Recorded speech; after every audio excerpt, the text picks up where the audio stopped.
What's the word? What's the word? What's the word? Today is Thursday, man. We one day away. We one day away from the weekend, man. So if tomorrow your Friday, your actual Friday, man, happy Friday to you. Happy Friday Eve to you. We got a couple topics we're gonna get into. We're gonna discuss today. It's a casual kind of Thursday. Got the frozen Coke on this hot day. It's pushing like 90. It's pushing like 90. Stay hydrated. We're gonna wait a couple minutes. We're gonna wait a couple minutes till I don't know, it's good to just say wait a couple minutes, man. Don't forget to comment, share, like the broadcast, man. Your support costs absolutely nothing. It is absolutely free. It costs you nothing. So I don't see, I don't know. I don't be getting the problems with showing some support, man. You know what I'm saying? Like it's free. All you got to do is hit a button.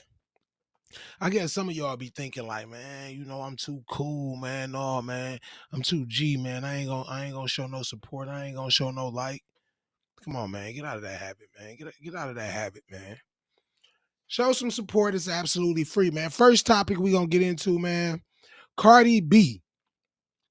Cardi B has filed for divorce again from Offset. Um, so this is like the second or third time, I believe. Yeah, I believe like the second or third time. So after 7 years of marriage, they calling it quits. She finally divorced. Well, she filed for the divorce, according to some sources. July 31st, which is today. So she filed for divorce today. So they saying it marks the second time that she actually filed for divorce from Offset. Y'all know who Offset is. Hopefully y'all know who Offset is. R.I.P. Takeoff. Offset is a member of the Migos. Um, I don't know, man. So basically, she said it wasn't from no cheating rumors. This time it wasn't from no cheating rumors. It's from other reasons, and I don't really know what the other reasons are. But I'm gonna say this though. I just think at some point, male or female, like you get tired. You get tired of all the foolishness. You get tired of all the games and everything like that. And then maybe this time she actually just tired of it. Because I know they say this is her second time. So maybe the first time she did it, she like, look, we in the situation. It ain't perfect. Let's work on it. And she took him back. And they decided to um reconcile their differences. Or he begged her, said, hey, I never do it again, and she forgave him. But she say this time it's not from any of the new alleged cheating rumors. So when she first filed for divorce, she said she got tired of arguing. Um, she got tired of not seeing eye to eye, and at that time they already had spent the year separated, so they was already having some issues throughout all the speculation and all the rumors what was going on.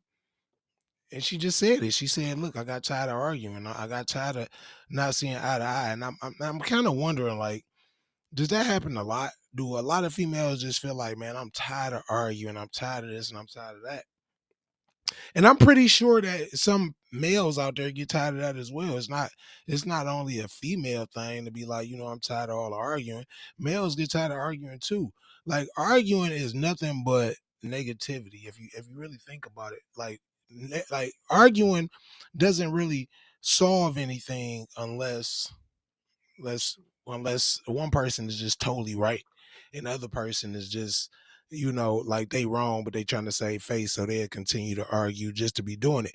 But at the end of it all, cooler heads prevail and y'all get back on terms. But in majority of cases, arguments don't end well. Either somebody getting hit on, either somebody getting beat, either somebody getting something thrown at them, either somebody getting cheated on, something like that, man. Like argument usually brings negative things. Like it usually brings negativity. Arguments do not accomplish anything. If you arguing with your significant other, then just try to, like, at some point, man, you just gotta like let it go, man. You know, you gotta let one person be like, all right, go ahead. You know, you won. You know, but some people don't let you win.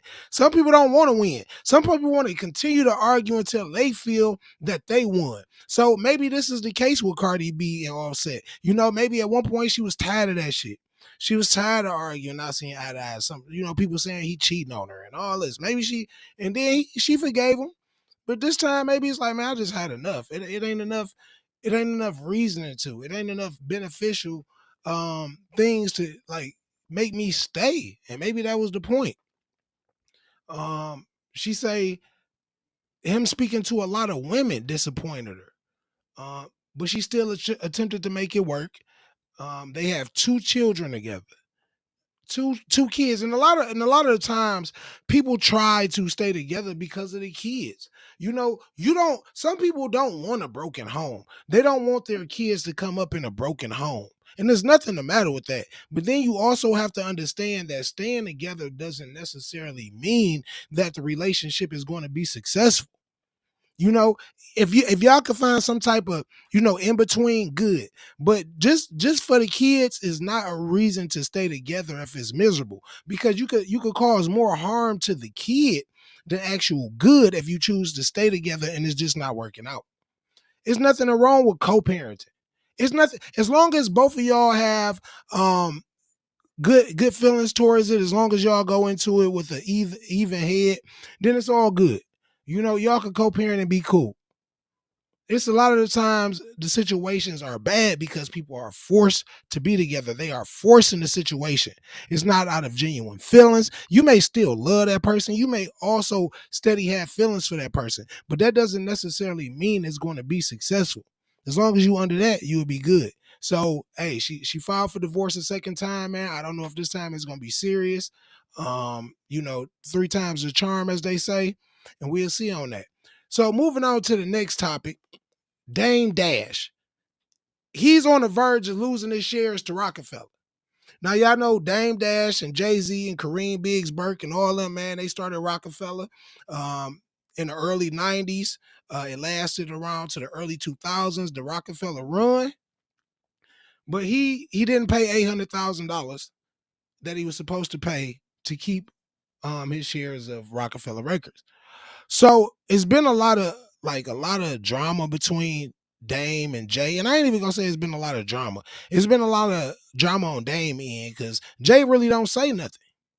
Jay just be chilling, you know what I'm saying, living his rich life, you know, purchasing the finer things in life, you know, and everything like that. Jay-Z living. It seemed like Dame Dash is the one who can't get over it.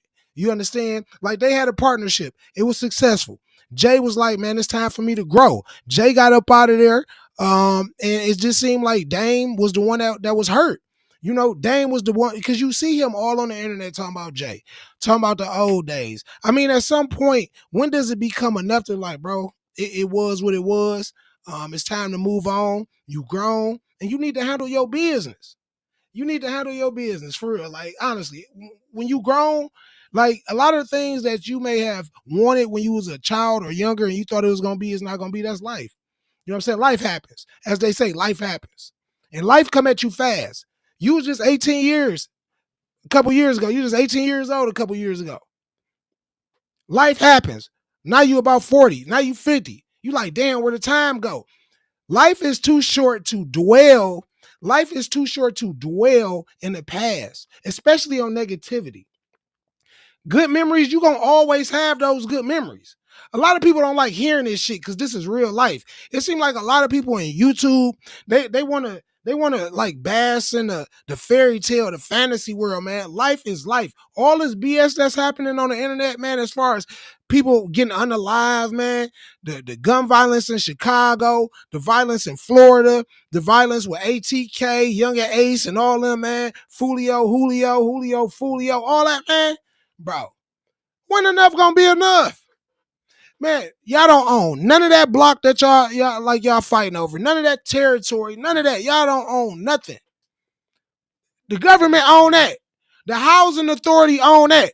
The projects, all that's government owned. Y'all don't have no piece of that. If they like, we want to tear it down, they gonna tear it down and y'all can't do nothing about it. Y'all gonna have to find somewhere else to move. That's real life. You up there acting like you control a block, you control this, you control that. Now that's a fairy tale. And these people ain't trying to hear that, bro. But they're gonna fall by the wayside. But anyway, in order to participate in the auction, bidders will have to register for the event with a lawyer. And the event that I'm talking about is the Roc-A-Fella share auction. Christopher Brown, and they offer a minimum of $1.2 million upon sale. Purchasers will also have to make a deposit of $240,000 in order to seal a deal. So Dame was ordered to pay $800,000 back in 2022. After losing a defamation and copyright infringement case against filmmaker Josh Weber, Weber claimed that after they stopped working together, Dame attempted to pass off the 2019 film Dear Frank as his own. So basically, Dame was trying to take ownership of some work that wasn't his. That's one thing. At the time, a judge awarded Weber and Muddy Water Pictures $805,000 collectively. So this $800K that Dame owe and that he's going to lose his shares is because they're going to take that. You owe $800K. You ain't made a payment. So we're going to get them shares up off you.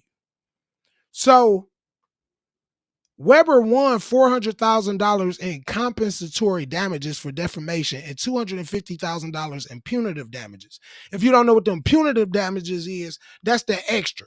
That's that back end. That's the extra hurt. When they be like, man, I'm suing for this and punitive damages, they suing for everything in total. Your emotional distress, and all that. So he won that against Dame Dash.